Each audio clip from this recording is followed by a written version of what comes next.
students, how are you? Welcome to my YouTube channel Super Angels Academy। और आज हम बात करेंगे टेंसेस के बारे में। हमारे पास एक रिक्वेस्ट आई है कि भैया टेंसेस को हिंदी में समझाया जाए, तो हम स्टूडेंट्स की डिमांड पूरी करते हैं। और आज हम जो टॉपिक लेके आए हैं, जो हम पढ़ेंगे आज हम पढ़ेंगे कॉन्टिन्यूअस टेंस के बारे में। कॉन्टिन्यूअस टेंस, कॉन्टिन्यूअस टेंस, जी हाँ, कॉन्टिन्यूअस टेंस डेली लाइफ में सबसे ज्यादा यूज होने वाले टेंसेस में से एक टेंस है ये कॉन्टिन्यूअस टेंस। तो दोस्तों, टेंस पढ़ने से पहले आपको पता होना चाहिए हमारे जो टेंस है वो प्रेजेंट, पास्ट एंड फ्यूचर, तीन टेंस हमारे होते हैं। वर्तमान काल, भूतकाल, भविष्य काल।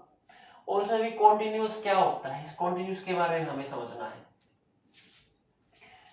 डेली लाइफ में हमारी डेली लाइफ में कई बार इसका दिन में कई बार यूज करते हैं और हम कहते हैं हमें इंग्लिश में परेशानी है। बिल्कुल नहीं होती परेशानी, अगर आप ये चीजें सीख जाओ तो।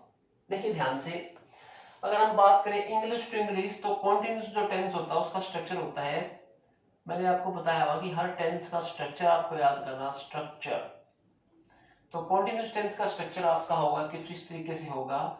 सबसे पहले तो आपको सब्जेक्ट लगाना है सेंटेंस में, ये बात हुई असर्टिव सेंटेंस की। सब्जेक्ट के बाद आपको हेल्पिंग वर्ब इंसर्ट करनी है। HV का मतलब होता है हेल्पिंग वर्ब। हेल्पिंग वर्ब के बाद इसमें मेन वर्ब, MV का मतलब मेन वर्ब की फर्स्ट फॉर्म लगेगी, जिसको हम प्रेजेंट फॉर्म बोलते हैं। और उसके बाद आपका लगेगा वर्ब की फर्स्ट फॉर्म के साथ ING। ये ING ही टेंस को कॉन्टिन्यूअस बनाता है, क्योंकि पहली फॉर्म तो फर्स्ट प्रेजेंट फॉर्म तो इंडेफिनिट टेंस में भी यूज होती है। कॉन्टिन्यूअस में ये जो ING लगता है यही टेंस को कॉन्टिन्यूअस बनाता है, वर्ब में कॉन्टिन्यूटी शो करता है। और उसके बाद अगर ऑब्जेक्ट अगर गिवन है सेंटेंस में तो ऑब्जेक्ट लगाएंगे और लास्ट में फुल स्टॉप लगाएंगे अगर सेंटेंस हमारा असर्टिव है तो। सबसे पहले एक बार असर्टिव सेंटेंस की बात कर लेते हैं। लेकिन अब हमारे को ये ध्यान रखना है, ये जो हेल्पिंग वर्ब है ये प्रेजेंट कॉन्टिन्यूअस टेंस में अलग होती है, पास्ट कॉन्टिन्यूअस टेंस में अलग होती है और फ्यूचर कॉन्टिन्यूअस टेंस में अलग होती है। मैं जब भी पढ़ाता हूं तो मैं बार बार यही बोलता हूं, टेंस कोई लंबी चौड़ी चीज नहीं है। टेंस में सिर्फ आपको ये याद करना है कि हेल्पिंग वर्ब कौन सी यूज होती है और मेन वर्ब कौन सी यूज होती है। इसी से आपको टेंस समझ में आ जाएगा। अब देखिए, जैसे मैंने आपको ये स्ट्रक्चर बता दिया, अगर किसी सेंटेंस में ये स्ट्रक्चर मिल जाए तो वो टेंस डेफिनेटली कॉन्टिन्यूअस है। लेकिन वो अगर वो प्रेजेंट कॉन्टिन्यूअस है या पास्ट कॉन्टिन्यूअस है या फ्यूचर कॉन्टिन्यूअस है, ये हेल्पिंग वर्ब कौन सा यूज हुआ है इसके ऊपर डिपेंड होगा। तो मैं अभी पहले बात करता हूं प्रेजेंट कॉन्टिन्यूअस टेंस की बात करते हैं। प्रेजेंट कॉन्टिन्यूअस, तो देखो दोस्तों, प्रेजेंट कॉन्टिन्यूअस अगर हमारा टेंस आता है, ध्यान दीजिएगा, प्रेजेंट कॉन्टिन्यूअस अगर हमारा टेंस यूज होता है तो प्रेजेंट कॉन्टिन्यूअस टेंस में जो हेल्पिंग वर्ब होती है वो या तो इज होती है या आर होती है या एम होती है। इन तीनों में से कोई एक हेल्पिंग वर्ब यूज होती है। वो डिपेंड करेगा कि सब्जेक्ट हमारा कैसा है। अगर सब्जेक्ट सिंगुलर है तो इज लगेगा। सब्जेक्ट हमारा अगर प्लूरल है तो आर लगेगा। और अगर हमारा सब्जेक्ट आई है तो एम का यूज होता है। ये बड़ी कॉमन सी बातें हैं, आप सभी स्टूडेंट्स को पता होगी। ये वीडियो 4th क्लास से लेके 8th क्लास तक के बच्चों के लिए बहुत ही ज्यादा यूजफुल है, ध्यान से देखिएगा। अच्छा देखिए, मैं कुछ सेंटेंस लिखता हूं, जैसे I am teaching English. I am teaching English, मैंने यही सेंटेंस लिखा है। अब इसके स्ट्रक्चर को चेक करके देखिएगा। आई सब्जेक्ट होगा, एम हेल्पिंग वर्ब होती है, टीच मेन वर्ब के साथ ING आ गया इसमें, देखिए टीच के साथ ING, और ये लास्ट में ऑब्जेक्ट इंग्लिश। तो जो मैंने स्ट्रक्चर ऊपर लिखा है, subject helping verb main verb first form ING object last में फुल स्टॉप। तो ये तो बात क्लियर है, ये टेंस कॉन्टिन्यूअस है। और अब हम अगर हेल्पिंग वर्ब भी चेक कर ले, एम जो हेल्पिंग वर्ब होती है वो प्रेजेंट टेंस में यूज होती है, तो हम इस टेंस को प्रेजेंट कॉन्टिन्यूअस टेंस बोलेंगे। और हम सेंटेंस लेके देख सकते हैं, जैसे they are playing chess, they are playing chess. अब जब भी स्ट्रक्चर की बात करें तो देखिए subject, helping verb, main verb के साथ आईएनजी ऐड हुआ है, ये देखिए फर्स्ट फॉर्म के साथ, और चेस ऑब्जेक्ट।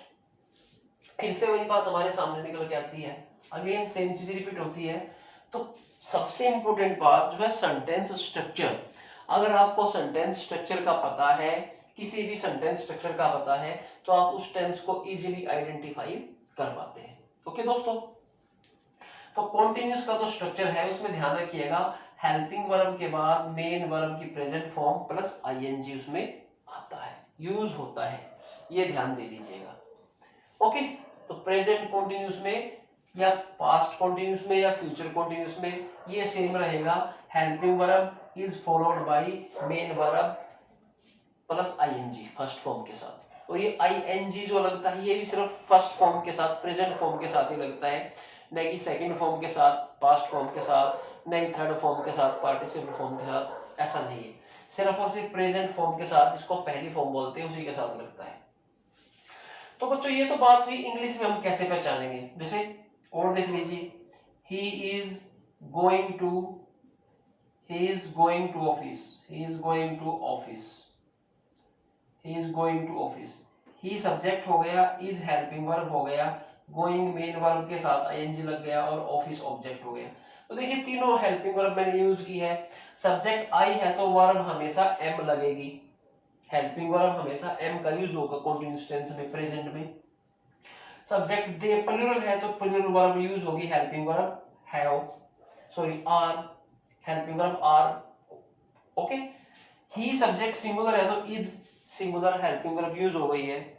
तो ये तो बड़ा इजी सी बात है कि हमें ध्यान देना है कि जैसा सब्जेक्ट होता है वैसी वर्ब लगती है। सब्जेक्ट सिंगुलर है तो सिंगुलर वर्ब या हेल्पिंग वर्ब, और सब्जेक्ट प्लूरल है तो हेल्पिंग वर्ब या वर्ब जो भी एक यूज होती है वो प्लूरल ही होती है। अगर सेंटेंस में हेल्पिंग वर्ब नहीं होती है तो वर्ब प्लूरल हो जाती है, प्लूरल सब्जेक्ट के अकॉर्डिंग। लेकिन अगर हेल्पिंग वर्ब का यूज हुआ है तो हेल्पिंग वर्ब भी सिंगुलर या प्लूरल यूज होती है। ओके दोस्तों, तो हम ये ध्यान देंगे जहां पर हमें इज एम आर के बाद फर्स्ट फॉर्म प्लस आईएनजी वाला स्ट्रक्चर मिलेगा तो हम उसको कॉन्टिन्यूअस टेंस मानेंगे। और हम उसको ट्रांसलेट कैसे करेंगे, ये क्वेश्चन तो यही था कि हम हिंदी में पढ़ाए, तो देखिए इसकी हिंदी ऐसे बनेगी, आई एम टीचिंग इंग्लिश, मैं इंग्लिश पढ़ा रहा हूं। तो लास्ट में आएगा रहा हूं। देखिए अगर प्रेजेंट इंडेफिनिट की बात है तो ऐसे आएगा पढ़ा रहा हूं, या खेल रहे हैं, खेल रहे हैं, या देखिए जा रहा है, जा रहा है। ये रहा वाला, ये रहा जो वर्ड है यही कॉन्टिन्यूटी शो करता है। कॉन्टिन्यूस का मतलब है कि कोई चीज कॉन्टिन्यू होना, लगातार जारी रहना। तो प्रेजेंट कॉन्टिन्यूस टेंस की जब हम बात करते हैं तो हमें क्या ध्यान देना है, ये स्ट्रक्चर ध्यान देना है। असर्टिव सेंटेंस सब्जेक्ट से स्टार्ट होता है, उसके बाद हेल्पिंग वर्ब लगती है, और प्रेजेंट कॉन्टिन्यूस में हेल्पिंग वर्ब कौन सी है, इज आर एम, इनमें से कोई एक। अगर यही sentence same to same past में आ जाता, पास्ट कॉन्टिन्यूस होता अगर आपके पास, तो आपकी हेल्पिंग वर्ब वाज तो सिंगुलर के लिए यूज हो जाती, और भैया वर जो होता ये प्लूरल के साथ यूज हो जाता। यही यूज होते हैं।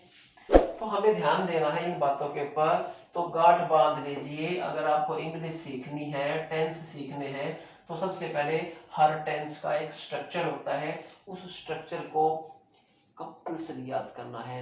ये नेसेसरी है, ये बहुत इंपॉर्टेंट है। इसके बिना आप टेंस को क्लियरली आइडेंटिफाई नहीं कर पाएंगे। ओके दोस्तों, तो ये देखिए अब हम कोशिश करते हैं थोड़ा सेंटेंसेस और एक्स्ट्रा लेके प्रैक्टिस करने की कोशिश करते हैं। ये देखिए मैं आपको दोनों तरीके के सेंटेंस सिखाता हूं। जैसे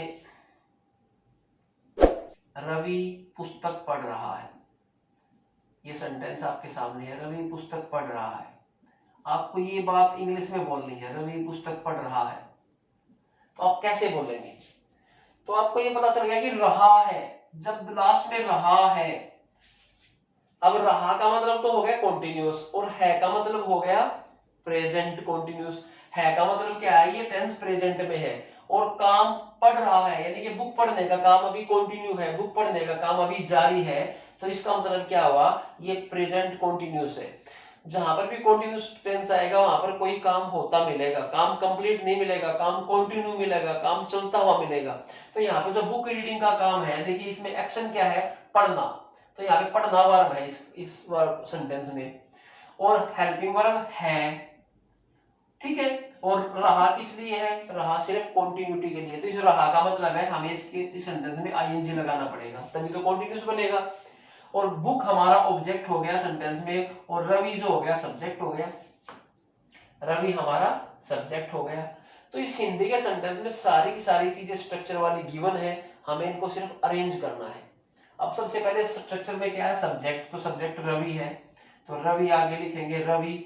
इसके बाद हेल्पिंग वर्ब, हिंदी का सेंटेंस में हेल्पिंग वर्ब लास्ट में, लेकिन इंग्लिश में यहाँ पर रवि सिंगुलर है तो सिंगुलर के लिए इज, रवि इज। अब पढ़ना, पढ़ना वर्ब होती है रीड, तो रीड की फर्स्ट फॉर्म लिखेंगे और आईएनजी जोड़ेंगे उसके साथ ही, आईएनजी वर्ब के साथ ही जोड़ेंगे। Ravi is reading book, book लिख दिया, रवि इज रीडिंग बुक लिख देते हैं, लेकिन बुक काउंटेबल नाउन है तो इसलिए ए भी लगा देंगे, Ravi is reading a book.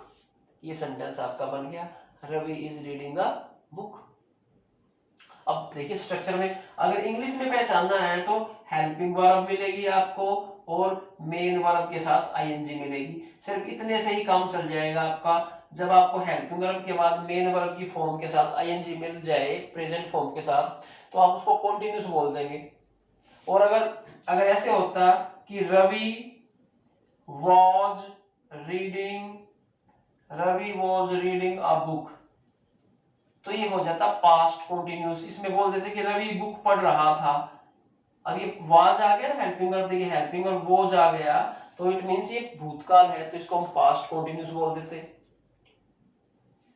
लेकिन हम पढ़ रहे हैं अभी प्रेजेंट कंटिन्यूअस के बारे में, तो हम Ravi is reading a book. तो इस सेंटेंस को ध्यान से देख लो, बड़ा इजी है। जब भी आपको कोई कंटिन्यूटी वाला सेंटेंस बोलना है, मैं पढ़ रहा हूँ, मैं खा रहा हूँ, वह जा रहा है, वह नहा रहा है, दादी माँ पूजा कर रही है, पिताजी अखबार पढ़ रहे हैं, माताजी खाना बना रही है, बच्चे खेल रहे हैं, हाँ, तेज हवा चल रही है, पानी बह रहा है, तेज सूर्य चमक रहा है, बारिश हो रही है, अध्यापक पढ़ा रहा है, पक्षी उड़ रहे हैं, पक्षी चहचहा रहे हैं, कुत्ते भौंक रहे हैं। तो इस तरह के जो सेंटेंस रहे हैं वाले सेंटेंस इतने जिनमें रहा शब्द आ जाए, रहा है, रहा था तो पास्ट हो जाएगा, रहा होगा। जहां पर रहा आ जाए, जहां पे कंटिन्यूटी शो करता हो सेंटेंस में, कोई एक्शन चल रहा हो, कोई काम लगातार हो रहा होता है, तो उस टेंस को हम बोलते हैं continuous tense. I hope connect कर पा रहे हो कि मेरे साथ समझ में आई होगी बातें। तो जैसे मैंने ये सेंटेंस बनाया है, मैं ऐसे ही कुछ 4-5 सेंटेंस और लिखता हूँ ताकि आपकी प्रैक्टिस हो जाए और आप नोटबुक में इन चीजों को नोट करोगे, और फिर मैं आपको ऐसा होमवर्क भी दूंगा ताकि आप कुछ और सेंटेंस कन्वर्ट कर पाओ। जैसे बच्चे हॉकी खेल रहे हैं, बच्चे हॉकी खेल रहे हैं, बच्चे हॉकी खेल रहे हैं। अब इसी सेंटेंस को देख लीजिए। अब देखो सबसे पहले मैंने बताया रहे का मतलब तो कंटिन्यूटी है, जिसका मतलब तो आईएनजी ही है सेंटेंस में। खेलना यहाँ पे वर्ब हो गई आपकी, पहली फॉर्म लगेगी क्योंकि कंटिन्यूअस है। ज्यादा बच्चे हैं तो वर्ब आपकी ये हेल्पिंग वर्ब हो गई, और क्या खेल रहे हैं ये ऑब्जेक्ट हो गया, और कौन खेल रहा है ये सब्जेक्ट हो गया। तो सबसे पहले लिखेंगे सब्जेक्ट, सब्जेक्ट में आ जाएगा चिल्ड्रन, चिल्ड्रन प्लूरल है तो हेल्पिंग वर्ब आर लग जाएगी, चिल्ड्रन आर। और क्या कर रहे हैं, वर्ब क्या है, स्ट्रक्चर में देखिए इसके बाद वर्ब लगेगी और आईएनजी लगेगा।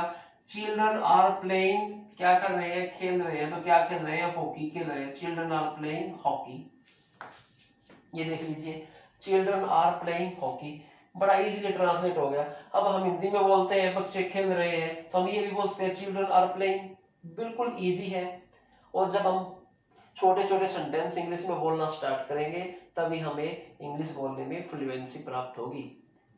फ्लुएंसी अगर आपको इंग्लिश की चाहिए तो आपको स्टार्ट करना पड़ेगा चाहे थर्ड क्लास का स्टूडेंट है, चाहे फोर्थ का हो, फिफ्थ का हो, सिक्स्थ का हो, या किसी भी लेवल का स्टूडेंट है, एक बार हमें स्टार्टिंग तो कहीं से करनी पड़ेगी। ओके, तो आई होप नेक्स्ट टाइम आप जरूर जरूर ये छोटे छोटे सेंटेंस तो इंग्लिश में बोलने की कोशिश करेंगे। चलिए और देखिए सेंटेंस, जैसे आपके घर से एग्जांपल लेते हैं, माताजी खाना पका रही हैं, माताजी खाना पका रही हैं, माताजी खाना पका रही है।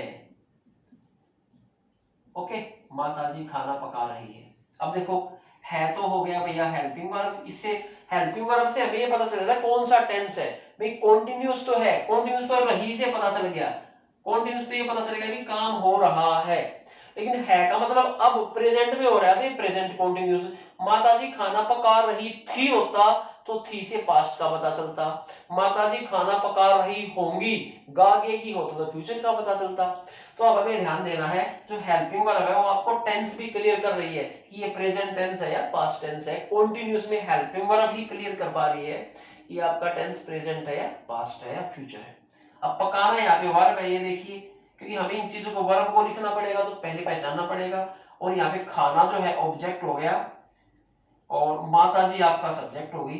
तो इसको फिर देख लीजिए, अगर यही सेम बात हमें इंग्लिश में बोलनी है तो हम इजीली बोलेंगे मदर, मदर इज, क्योंकि मदर एक सिंगुलर है तो इज लग गया, पकाना कुक होता है, मदर इज कुकिंग, क्या पका रही है, फूड, अगर चावल पका रही है तो राइस, जो भी चीज पका रही है, फूड में से भी कुछ आ जाएगा, जो भी फूड आइटम होगा, मदर इज कुकिंग फूड, हो गया आपका सेंटेंस ट्रांसलेट। तो इस तरीके से आप लोग जो है सेंटेंस को ट्रांसलेट करोगे। इंग्लिश में तो आपको स्ट्रक्चर का ध्यान देना है, हिंदी में स्ट्रक्चर के अकॉर्डिंग जो सेंटेंस में इंफॉर्मेशन है उसको यूज करते हुए आपको सेंटेंस में कन्वर्ट कर देना है। आई होप समझ में आई होगी बातें। अब एक दो सेंटेंस और देखते हैं। अब हम नेगेटिव सेंटेंस देखने की कोशिश करते हैं। नेगेटिव, इसी में नेगेटिव सेंटेंस देखते हैं, कॉन्टिन्यूस में नेगेटिव देखते हैं। जैसे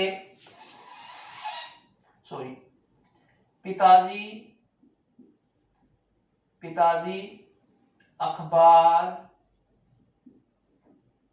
नहीं पढ़ रहे हैं, नहीं पढ़ रहे हैं, ये आपके पास सेंटेंस है।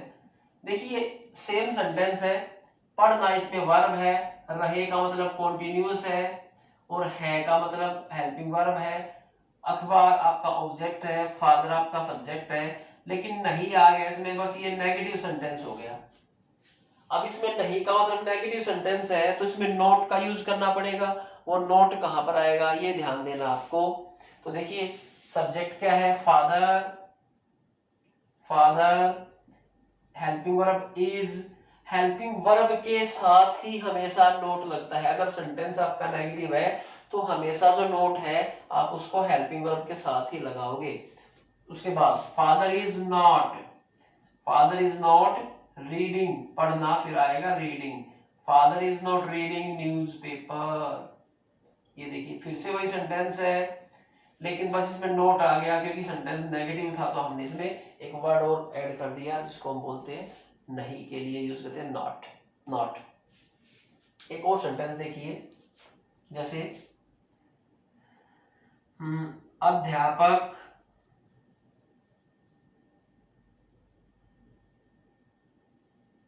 अध्यापक कक्षा में नहीं आ रहे हैं। अब सपोज करो अध्यापक कई दिन से छुट्टी पे चल रहे हैं तो कहते हैं कि अध्यापक कक्षा में नहीं आ रहे हैं, तो सबसे पहले जहां पर रहे की बात आएगी वहां पर कॉन्टिन्यूस हो जाएगा, और आना ये वर्ब हो गई, क्लास को आप ऑब्जेक्ट कंसीडर करके चले, है का मतलब हेल्पिंग वर्ब, ये प्रेजेंट टेंस है, और अध्यापक का मतलब सब्जेक्ट, तो सब्जेक्ट सबसे पहले टीचर्स, टीचर्स, क्योंकि है ज्यादा अध्यापक की बात हुई है तो एक से ज्यादा है, teachers are not coming, teachers are not coming to class, कि भैया टीचर जो है क्लास में नहीं आ रहे हैं, कुछ तो रीजन होगा, कहीं पे ड्यूटी लगी होगी टीचर की, वोट बना रहा होगा टीचर, पॉपुलेशन काउंटिंग में ड्यूटी सेंसस में लगी होगी, कुछ तो रीजन है, बीमार हो सकता है, किसी ट्रेनिंग पे गया होगा। तो हमें ध्यान देना है कि कॉन्टिन्यूस टेंस जो है बिल्कुल भी मुश्किल नहीं है, ये दिमाग में सेट कर लीजिए। इससे इजी टेंस नहीं है दोस्तों। अगर आपको ये अभी मुश्किल लगता है तो आपके जो चांसेस है पढ़ने के वो ज़्यादा ब्राइट नहीं है। हाँ, हो जाएंगे ब्राइट। चैनल सब्सक्राइब कर लो, वीडियो को लाइक कर दो, शेयर कर दो, खुद पढ़ो, दूसरों को भी पढ़ने दो, इंटरेस्ट पैदा करो। ठीक है, तो इस तरीके से हम इस सेंटेंस को नेगेटिव बना सकते हैं, लेकिन है वही कॉन्टिन्यूसी कि काम कोई हो रहा है या नहीं हो रहा है, हमें तो सिर्फ कॉन्टिन्यूटी से मतलब है। कोई एक्शन हैपनिंग हो रही है एक्शन की या हैपनिंग नहीं हो रही है, कॉन्टिन्यूटी चाहिए हमारे एक्शन में। और सबसे जरूरी जो है, मैं जो बार बार इरेज नहीं कर रहा हूं, सबसे जरूरी चीज वही है आपका सेंटेंस का स्ट्रक्चर। अगर आप सेंटेंस के स्ट्रक्चर को याद रखेंगे तो आपका आसानी से हो जाएगा। अच्छा, आप इसमें एक इंटरोगेटिव सेंटेंस और देख लेते हैं। इंटरोगेटिव में क्या होता है दोस्तों, कुछ नहीं होता, हेल्पिंग वर्ब आगे आ जाएगी और सब्जेक्ट पीछे चला जाएगा और लास्ट में आपका क्वेश्चन मार्क लग जाएगा। बाकी कुछ चेंजिंग नहीं करनी सेंटेंस में, आपको हेल्पिंग वर्ब आगे लगा देनी है। ठीक है, देखिए जैसे क्या लड़कियां गीत गा रही हैं, क्या लड़कियां गीत गा रही हैं। अब देखो, एक तो सेंटेंस ऐसे होता है लड़कियां गीत गा रही हैं, लेकिन इसमें क्या आ गया, क्या लड़कियां गीत गा रही है, तो इंटरोगेटिव हो गया। अब सेम चीजें हैं, बस हेल्पिंग वर्ब, इसमें देखो ये सब्जेक्ट है और गीत ऑब्जेक्ट है, गाना वर्ब है, रही आईएनजी है और है जो है आपका हेल्पिंग वर्ब है। और जो क्या आया है ये क्वेश्चन मार्क इंटरोगेटिव सेंटेंस बनाने के लिए आया आपका। तो सबसे पहले क्या करना, हेल्पिंग वर्ब और सब्जेक्ट को इंटरचेंज कर लेना। तो पहले हेल्पिंग वर्ब लगाएंगे और हेल्पिंग वर्ब जो लगेगी सब्जेक्ट के अकॉर्डिंग, सब्जेक्ट है प्लूरल लड़कियां, तो गर्ल्स यहां पे लिख लिया, गर्ल्स आर यहां नहीं लिखना है, हमें यहां लिखना है आर, क्योंकि सब्जेक्ट और हेल्पिंग वर्ब को आगे पीछे ही करना है। इंटरोगेटिव सेंटेंस बनाना है तो हमें क्या करना है, हेल्पिंग वर्ब को सेंटेंस में आगे रखना है। तो आर गर्ल्स, बाकी सेम टू सेम, पहली फॉर्म के साथ आईएनजी लगाएंगे, सिंगिंग सॉन्ग्स, क्या लड़कियां गीत गा रही है, और फुल स्टॉप की हो जाए आपका साइन ऑफ इंटरोगेशन लग जाएगा। अगर आपको इसी को ऐसे असर्टिव बनाना था तो लड़कियां गीत गा रही हैं तो गर्ल्स आगे आ जाएगा, आर पीछे चला जाएगा। और देख लीजिए, क्या दादाजी कहानी सुना रहे हैं, क्या दादाजी कहानी सुना रहे हैं। अब देखिए, रहे हैं कॉन्टिन्यूस आ गया, तो इसमें दादाजी एक आदमी है तो इज दादाजी आएगा, is grandfather, is grandfather, grandpa भी बोल देते हैं, इज ग्रैंडफादर, सुनाना वर्ब हो गई आपकी, तो tell, is grandpa telling a story, क्या दादाजी कहानी सुना रहे हैं, साइन ऑफ इंटरोगेशन। तो इस तरीके से हम जो है कुछ भी सेंटेंस ले सकते हैं जिसमें कॉन्टिन्यूटी शो होती है, तो हम आसानी से सेंटेंस को कन्वर्ट कर सकते हैं। लेकिन दोस्तों, जमाना इंग्लिश मीडियम का है, ट्रांसलेशन के साथ साथ हमें जो सेंटेंस है उसको, जैसे हम इंग्लिश का न्यूज़पेपर रीड करते हैं या इंग्लिश की टेक्स्ट बुक रीड करते हैं, तो हमें वहां पे पहचानना पड़ेगा, ट्रांसलेट करना पड़ेगा दिमाग में कि ये इंग्लिश में क्या लिखा हुआ है। तो हमें तब ध्यान देना पड़ेगा, तब हमें स्ट्रक्चर बताएंगे कि स्ट्रक्चर के अकॉर्डिंग हमें समझ में आएगा कि हमें इसको रहा है समझना है, कॉन्टिन्यूस समझना है या क्या समझना है। तो आई होप समझ में तो बातें आई होंगी आप लोगों के। अगर नहीं आई है तो बार बार वीडियो देख लो, पॉज करके देख लो, खुद सेंटेंस बना के देख लो। मैं यहाँ पे कुछ सेंटेंस लिख देता हूँ ताकि आप लोग उनकी प्रैक्टिस करें, आप उनको ट्रांसलेट कर पाए, ताकि आपकी कुछ प्रैक्टिस हो जाए। तो ये कुछ सेंटेंस आप प्रैक्टिस करके देख सकते हैं, जैसे पक्षी उड़ रहे हैं, पक्षी उड़ रहे हैं, पक्षी उड़ रहे हैं, इसकी इंग्लिश बनाना है। ठीक है, और बकरियां बकरियां घास खा रही है, बकरियां घास खा रही हैं। ठीक है। सूर्य आकाश में चमक रहा है, सूर्य आकाश में चमक रहा है, चमक रहा है। ठीक है। और देख लीजिए, विद्यार्थी विद्यार्थी पाठ पढ़ रहे हैं, पाठ पढ़ रहे हैं। ठीक है। और देख लीजिए, मेरे भाई या मेरा भाई। ठीक है। मेरा भाई क्या कहोगे, मेरा भाई कार चला रहा है, मेरा भाई कार चला रहा है। ये सेंटेंस मैंने दिए 5 1 2 3 4 5। इन 5 सेंटेंसेस को ट्रांसलेट करके देखें तो इससे आपको स्ट्रक्चर जो है पकड़ में आ जाएगा और कॉन्टिन्यूअस टेंस बिल्कुल क्लियर हो जाएगा। आपको ट्राई कीजिएगा। अच्छा दोस्तों, मैं फिर से अब इसको इरेज कर देता हूं और वीडियो कंक्लूड करने से पहले मैं आपको बताता हूं असली बात जो आपको इस टेंस में याद रखनी है। और वो क्या याद रखनी है, एक ही बात याद रखनी है। आपको कोई भी सेंटेंस मिले उसमें आपको ध्यान देना है स्ट्रक्चर। फिर से रिपीट कर रहा हूं इस चीज को, स्ट्रक्चर याद करना है। स्ट्रक्चर स्ट्रक्चर स्ट्रक्चर, टेंस को याद करना है तो स्ट्रक्चर क्या मिलेगा, मेरे साथ लेके देखिए। सबसे पहले अगर आपका सेंटेंस में सब्जेक्ट आ जाए, उसके बाद हेल्पिंग वर्ब आ जाए, उसके बाद मेन वर्ब आ जाए, उसके बाद आईएनजी की फॉर्म आ जाए और उसके बाद ऑब्जेक्ट आ जाए और लास्ट में फुल स्टॉप आ जाए, तो वो सेंटेंस कहलाएगा असर्टिव सेंटेंस। कैसा भैया, असर्टिव। असर्टिव सेंटेंस होता है। ओके। अगर हमारे सेंटेंस में हेल्पिंग वर्ब स्टार्टिंग में हो और सब्जेक्ट उसको फॉलो करे और बाकी सेम टू सेम चीजें, main verb plus ING plus object और लास्ट में क्वेश्चन वर्ड आ जाए, तो वो सेंटेंस हो जाएगा इंटेरोगेटिव। लेकिन होगा कॉन्टिन्यूस ही, क्योंकि सारा का सारा स्ट्रक्चर तो कॉन्टिन्यूस का ही फॉलो हुआ, सिर्फ हेल्पिंग वर्ब और सब्जेक्ट की पोजीशन चेंज हुई है। ओके दोस्तों, तो हमें असर्टिव और इंटेरोगेटिव। अगर एक और देखिए, अगर सब्जेक्ट है आपका, उसके बाद हेल्पिंग वर्ब है और हेल्पिंग वर्ब के बाद नोट लगा हुआ है, उसके बाद मेन वर्ब की फॉर्म लगी हुई है, उसके बाद फॉर्म के साथ आईएनजी लगा हुआ, उसके बाद ऑब्जेक्ट लगा हुआ, उसके बाद फुल स्टॉप, तो ये सेंटेंस हो जाएगा नेगेटिव सेंटेंस। और कुछ भी नहीं है इस टेंस में, आपको ध्यान देना है। एक तो आपको हेल्पिंग वर्ब याद है अच्छी तरीके से। प्रेजेंट कॉन्टिन्यूअस टेंस की हेल्पिंग वर्ब क्या है भैया, इज या आई, सॉरी इज या आर या एम।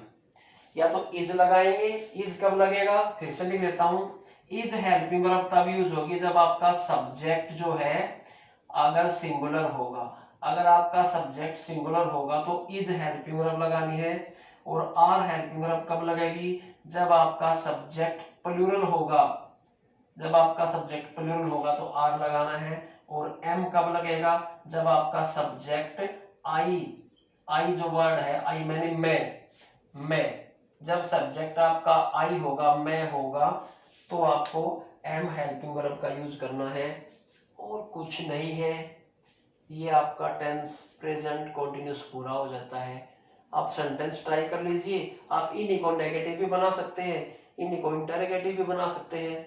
और ये तो अभी मैंने वीडियो में बताए हैं, कुछ मेन रूल बता दिया आपको। इस रूल के अकॉर्डिंग किसी भी तरह का सेंटेंस आप पकड़ेंगे और आसानी से उसको ट्रांसलेट कर लेंगे। और जैसे जैसे आप प्रैक्टिस करते जाएंगे, अभी 4th 5th 6th 7th 8th में इजी चीजें हैं, थोड़ा और जब आप अपनी बुक्स पढ़ेंगे, अपनी बुक के जो लेसन आते हैं उन लेसन में ढूंढने की कोशिश करना कि कहाँ पर कॉन्टिन्यूअस टेंस आता है।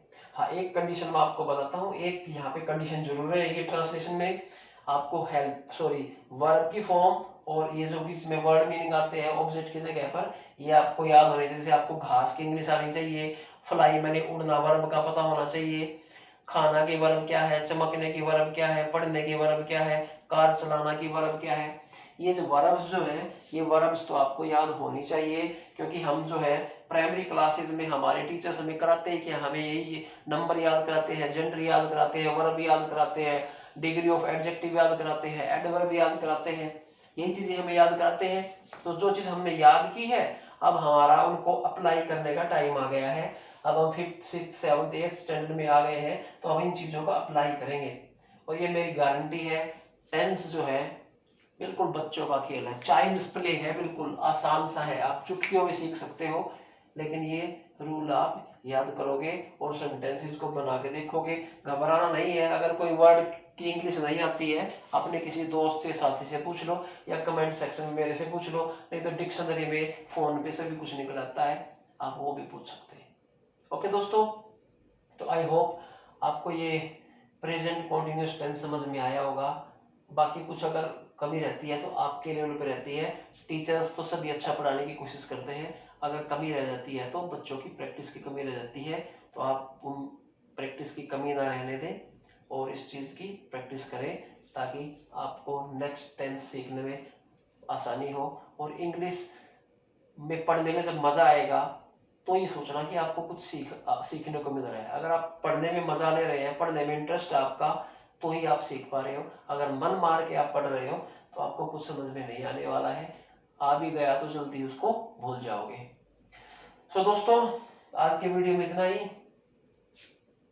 जाने से पहले आपको बोल दिया है, मैंने रिक्वेस्ट की है, चैनल को अभी के अभी सब्सक्राइब करो। Super Angels Academy government school में भी ऑनलाइन क्लासेस स्टार्ट हो गई हैं, तो हमने सोचा क्यों नहीं प्राइमरी क्लास के स्टूडेंट्स की भी हेल्प की जाए। तो ये इंग्लिश के जो वीडियो है रेगुलर आएंगे, 5th क्लास का, 6th क्लास का, सभी की कोशिश रहेगी हमारी कि 4th से 10th क्लास तक के बच्चों को कोई भी परेशानी नहीं आए। धीरे धीरे करके सभी वीडियो उनको हम प्रोवाइड कराने वाले हैं। बस आप चैनल सब्सक्राइब कर लीजिए, सुपर एंजल्स एकेडमी, और विद मी संदीप जायसवाल। आप पूरी छुट्टियां मजे से पढ़ेंगे, पूरा साल पढ़ेंगे, और ये भी बात मैं आपको प्रॉमिस कर चुका हूँ कि पूरा सेशन मैं आपको पढ़ाऊंगा। तो मिलते हैं नेक्स्ट वीडियो में। Till then, Sandeep Jaiswal signing off. Thank you very much, bye.